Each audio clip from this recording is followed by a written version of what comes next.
Muy buenas tardes. Bueno, en este vídeo vamos a explicar un poco lo que son los contratos de compraventa, ¿vale? Es la primera parte de la unidad 2. Todos sabemos que a veces se establecen relaciones entre las personas o relaciones entre las empresas que llegan a generar una serie de acuerdos o pactos. Derivados de esos acuerdos o esos pactos, se genera una serie de obligaciones y una serie de derechos, ¿ok? Bien, pues podemos definir a los contratos como un acuerdo de voluntades. ¿Qué significa un acuerdo de voluntades? Pues significa que las partes tienen que llegar a ese acuerdo o a ese pacto de una forma libre y voluntaria. Como consecuencia de ese pacto, a cada una de las partes, a todas las partes, se les genera una serie de obligaciones y una serie de derechos. ¿Vale? Por tanto, la definición de contrato se puede quedar así, como un acuerdo de voluntades libres y voluntarias en las que ambas partes asumen una serie de responsabilidades, una serie de obligaciones y también una serie de derechos. Bien, es importante que tengáis claro cuáles son los requisitos y cuáles son los elementos necesarios, imprescindibles, que tiene que tener cualquier contrato. Ahora de momento estamos hablando de cualquier contrato, no estamos hablando del contrato específico de compraventa. ¿Vale? Cualquier tipo de contrato tiene que reunir los tres siguientes requisitos, que son el consentimiento, el objeto y la causa. ¿Vale? Es decir, todo contrato, sin excepción, tiene que tener definido el consentimiento. ¿Y qué significa el consentimiento? Significa que todas las partes que intervengan en el contrato lo deben hacer de una manera libre y voluntaria. Aquí en el tema del consentimiento aparece un concepto que se llama vicio de consentimiento. ¿Qué significa que un contrato se declare con vicio de consentimiento y por tanto nulo? Pues cuando se demuestra, que a veces es complicado, que alguna de las partes han accedido a ese contrato a través de obligado, de forma obligada, es decir, han abusado de él o han usado la violencia, la extorsión o incluso ha habido un error manifiesto, ¿vale?, a la hora de hacer ese contrato. Y también es causa de vicio de consentimiento el dolo, ¿vale? Está en los apuntes. Quizás el único motivo que causa vicio de consentimiento que no conocéis es el tema del dolo. ¿Qué es un dolo? El dolo es un delito que consiste en engañar, estafar a sabienda que estoy estafando. ¿Vale? Por ejemplo, en un contrato de compraventa, imaginad que yo voy a vender mi coche a una empresa o a un particular, ¿vale? Aparentemente el coche está perfecto porque visualmente el coche está en perfectas condiciones. Pero yo soy consciente de que mecánicamente tiene una avería o que dentro de poco, por el tiempo que tienen las piezas o porque ya me lo ha advertido algún mecánico, yo sé que hay un componente del mecánico del coche que está a punto de estropearse y yo a mi comprador no le digo absolutamente nada. Es decir, el precio no se ve alterado por ese posible desperfecto que tiene interiormente el coche mecánicamente. ¿Vale? Rápidamente vendo el coche y efectivamente al poco tiempo se demuestra que ha habido una avería producto de una pieza que se sabía de antemano que estaba desgastada y el vendedor no avisó al comprador de eso. ¿Vale? Yo he estafado, he engañado al comprador sabiendo que lo estaba engañando. Eso es dolo. Bien, pues el primer requisito necesario para los contratos son el tema del consentimiento, que debe ser libre y voluntario. En caso de que exista algún tipo de causa que no haga que el contrato se firme de forma libre y voluntaria, pues estamos hablando de vicio de consentimiento. ¿Vale? Más adelante, cuando veáis algún ejemplo de contrato que está subido en la plataforma, veréis cómo en un contrato a la hora de redactarlo queda plasmado ese concepto de libre y voluntario, el consentimiento. Bien, después está el objeto.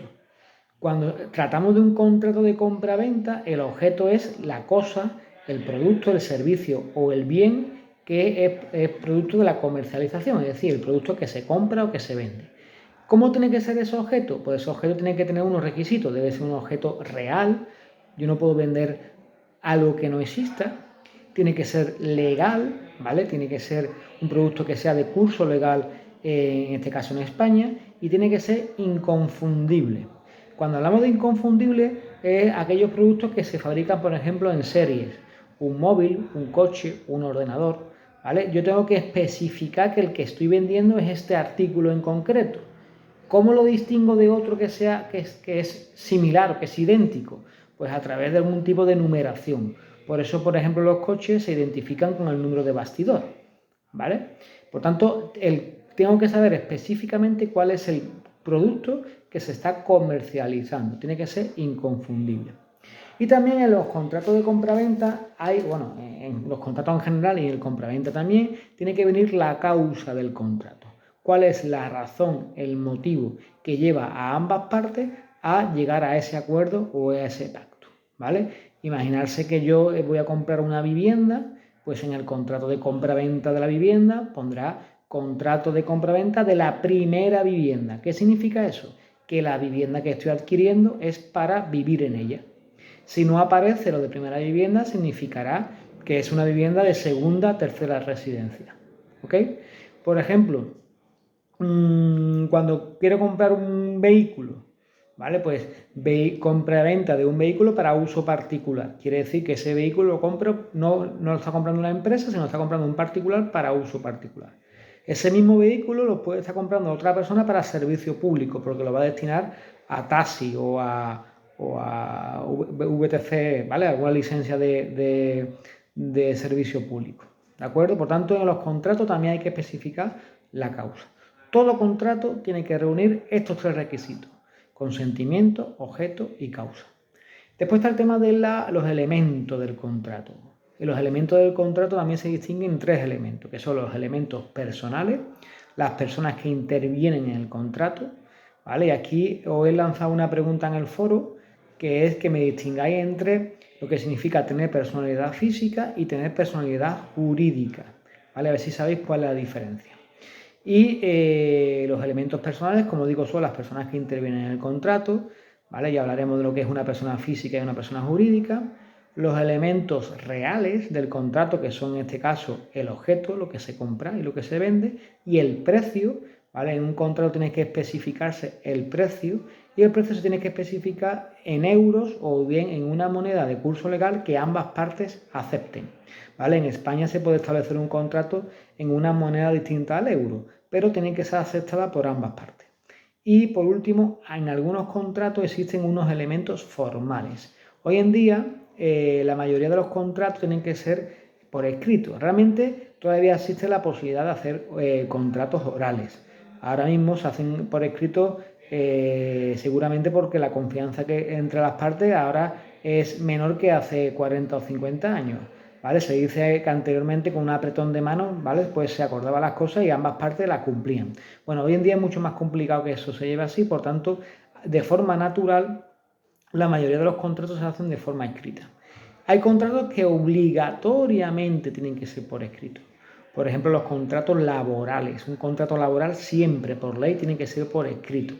Por ejemplo, los contratos de compraventa de bienes inmuebles tienen que ser por escrito.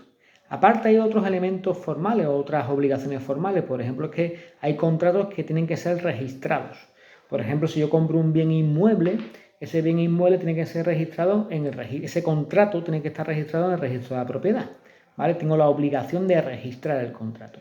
Y también existen otras obligaciones formales, por ejemplo, cuando hay contratos que obligatoriamente tienen que ser públicos. ¿Qué significa que un contrato es público? ¿Que todo el mundo tiene conocimiento? No. Un contrato es público cuando ambas partes tienen que recurrir a un notario para que dé fe del contrato. Por ejemplo, la compraventa de una vivienda, de un inmueble, también necesita que ambas partes recurran a un notario. Por tanto, los contratos de compraventa son contratos públicos. ¿De acuerdo? Bien, esto en cuanto a los elementos, a los requisitos de los contratos. Después, si seguís con los apuntes, vais a ver que hay una tipología de contrato. Ahí hay un cuadro donde os explico las distintas tipologías de contrato. Me voy a parar simplemente en dos de esos criterios, ¿vale? Los contratos privados o públicos ya los he explicado. Los privados son los que no requieren notario, los públicos los que requieren notario.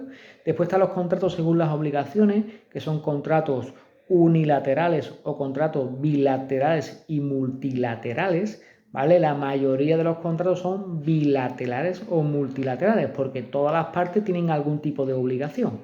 Hay muy pocos contratos que son unilaterales, que solamente una parte tiene obligación. Ahí pongo algún ejemplo. Por ejemplo, el contrato de cesión o el contrato de préstamo. Cuando yo pido un préstamo, solamente una de las partes tiene la obligación de devolver a la otra parte la cantidad prestada, ¿vale? Eso es un contrato unilateral.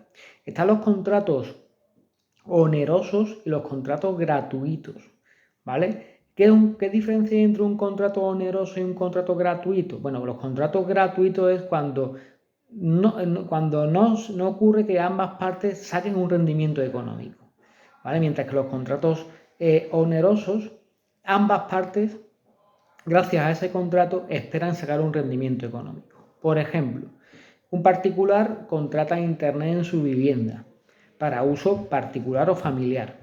En ese contrato de suministro de la red de internet solamente saca beneficio económico una parte, la empresa que suministra internet, pero el particular no saca ningún rendimiento. En cambio, ese mismo contrato de una empresa, ¿vale? Un centro de formación que contrata una línea de internet. Gracias a que tenemos esa conexión a internet, pues nuestros alumnos pueden conectarse a las aplicaciones, a las plataformas, etc. Es decir, necesitamos internet para hacer nuestra actividad. Por tanto, tanto la empresa que suministra internet como la empresa de enseñanza, las dos de alguna manera están sacando un rendimiento de ese servicio, ¿vale? Eso sería en este caso un contrato oneroso. Después hay otra diferencia entre los contratos típicos y los contratos atípicos, que también quiero parar en un segundo. ¿Qué es un contrato típico? Un contrato típico es aquel contrato que hay una ley que lo regula, una ley específica que lo regula, ¿vale? Y son contratos que tienen una tradición en las relaciones personales y las relaciones empresariales bastante larga, ¿vale? Por tanto, son contratos que ya a los juristas le ha dado tiempo a establecer o elaborar una norma específica de ese tipo de contratos. Existe una norma de los contratos de alquiler, por tanto el alquiler es un contrato típico. Existe una norma que regula los contratos de compraventa, por tanto la compraventa es un contrato típico, ¿vale? Y ahora existen, por ejemplo, acciones que hacemos las empresas, relaciones que hacemos las empresas, que todavía no existe una regulación, o bien española o bien europea, que regule específicamente esos tipos de contratos. Por ejemplo, los contratos de renting, los contratos de leasing, no existe una regulación específica. Si hay algún tipo de litigio entre ambas partes por un contrato de leasing, tenemos que recurrir a la regulación que existe en otro tipo de contrato para ver quién tiene razón, porque no existe una norma específica que regula los contratos de leasing. Pues bien, todos los contratos que no tienen una regulación específica se llaman contratos atípicos. ¿De acuerdo? Muy bien. Después, si seguimos los apuntes, y por último, vamos a ver las obligaciones de los compradores y las obligaciones de los vendedores. Bueno, en cuanto a las obligaciones del comprador, yo creo que la vais a entender rápida cuando la leáis, ¿vale? El comprador tiene la obligación de pagar el precio pactado en el importe y en el tiempo establecido. El comprador tiene la obligación, de esto es importante, de recibir la mercancía, aceptar la mercancía y recibirla en caso de que se la envíen a su domicilio, ¿vale? Si después yo quiero devolver la mercancía, tengo que aceptarla primero y después, según la política de devolución que tenga esa empresa, así proceder. Pero yo no puedo comprar algo y arrepentirme mientras me lo traen a la empresa, y cuando me lo traen a la empresa no recogerlo, no recibirlo, ¿vale? Eso no se puede hacer. Yo, si me arrepiento de la compra, tengo que aceptar la compra y después devolverla. Y por último, también están en caso de que el comprador sea el responsable de pagar el transporte, eso se llama aportes debidos, pues en ese caso en el que yo tengo que pagar el transporte, pues tendré también la obligación de pagarlo, ¿vale? En cuanto a las obligaciones del vendedor, también tenéis una lista ahí de una serie de obligaciones. Y me voy a parar en las tres últimas, que se llaman los saneamientos, ¿vale? Hay tres tipos de saneamientos importantes. No significa que los tres saneamientos se den en todos los contratos, pero es importante que los dominemos, ¿vale? Está el saneamiento por evicción. el vendedor tiene la obligación de demostrar de alguna manera, de certificar de alguna manera que aquello que está vendiendo es de su propiedad, ¿vale? El 100% es de su propiedad, porque si el 100% no es de mi propiedad, para firmar el contrato de compraventa tendremos que firmarlo todos aquellos que tenemos parte en la propiedad, ¿vale? Por tanto, a la hora de vender un producto tengo que demostrar que el producto está saneado por evicción, el producto es de mi propiedad, ¿de acuerdo? Bien, otro saneamiento es el saneamiento por vicios ocultos. Está relacionado un poco con lo que expliqué anteriormente del dolo.